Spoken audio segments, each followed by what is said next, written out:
Good afternoon, book lovers of the internet. Welcome or welcome back to my channel. If you're new here, make sure to subscribe because for every subscriber, I get a new subscriber and I also read a page from a book of my choice. So in today's video, I am going to be sharing 10 of my thoughts regarding Booktok. Just some thoughts which I always seem to have when I am using Booktok or whenever I open TikTok and certain videos regarding books pop up on my feed or my For You page.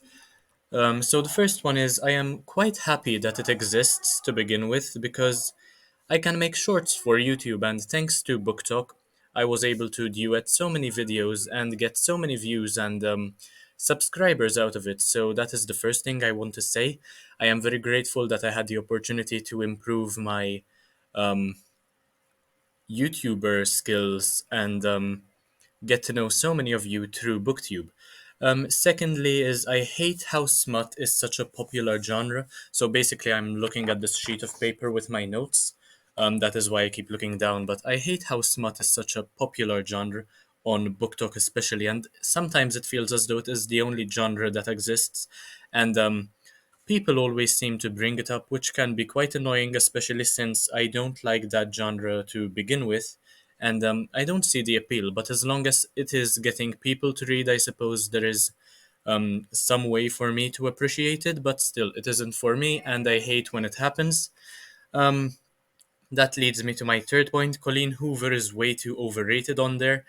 People tend to idolize her and make her books come across as though they're the best things that have ever been written, which is definitely not the case. I've read three of her books, and I was only impressed by one of them. And people say it is the best one by her, so I don't see how there is any way that all of her books are such huge masterpieces. They can't possibly be. My fourth point is that recommendations, this also ties in with the Colleen Hoover one. Recommendations over there have often been disappointing and not worth the hype.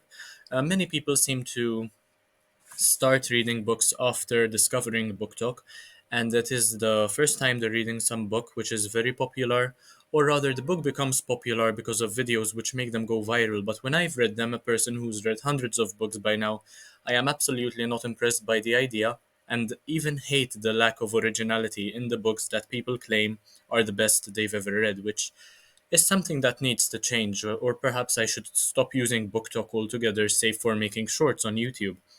Fifth one, I love how authors, especially small authors, right, the ones who have just started writing, they get such a lot of recognition, and some of them even get massive audiences and go on to sell so many of their books, thanks to TikTok, which is a very powerful social media platform. But I think YouTube is even more so personally, which is why I try to use YouTube rather than TikTok in order to share my thoughts.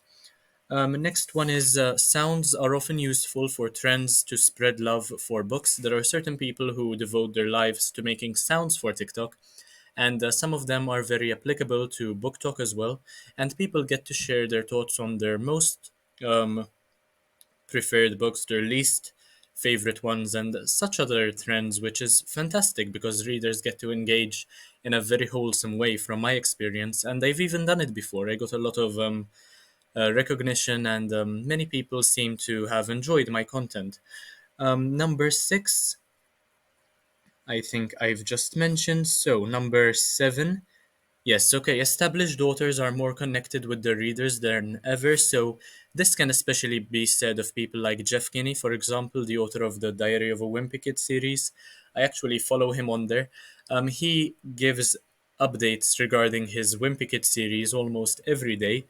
He's a very creative guy. He is also a funny guy, and he definitely knows how to use social media to his advantage. And I feel more connected with him as an author and myself as a reader. And this relationship is built with hundreds or even thousands of people, thanks to a social media site, which just goes to show how powerful these have become nowadays and how much it is worth investing your time into making good content. Because with a bigger audience, you basically get more power. And watching iCarly at the moment has really taught me a lot about having a social presence online, and it's really humbling to see people like Jeff Kinney take advantage of this after they've become popular. Fantastic stuff. Um, Number eight, it is very easy. It is much easier than any other platforms to get views on TikTok. But with this, many controversial opinions get more recognition as well, and they get more attention rather than being shunned, being ignored completely. And often these controversial thoughts get out of hand. Many people start arguing in the comment sections, and it is very interesting to see the way people's minds work, and how much of a genius one has to be to create such a controversial opinion that they could go viral when in reality they wouldn't particularly care, probably. Fantastic stuff, and I really like the book talk drama when this happens. Number nine, I've come across a couple of people on Booktok, men and women alike, but mostly women, and they are somehow happy or proud to have no novels written by men. So this is one of the controversial opinions I was speaking about. It's kind of like a point of pride for them to have no novels written by men at all, and only have books exclusively written by women. Apart from this being very sexist, and also attention seeking behavior, I think that it is quite stupid to not keep an open mind as to whoever the author might be, and to read anything as long as you think it's a good idea, regardless of who the author might be.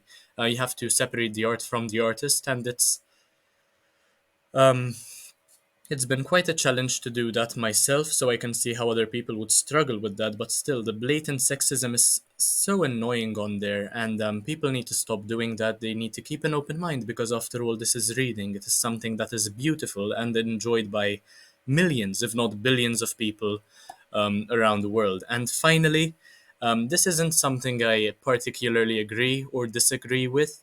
It is something that I felt the need to bring up. But people act like the classics or philosophical books, so Albert Camus, Nietzsche, Sartre, that sort of stuff.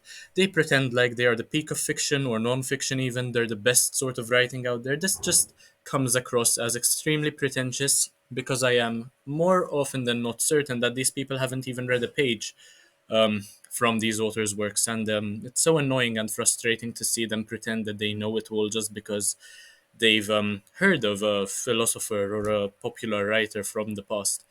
So, anyway, those are some of my thoughts regarding Book Talk.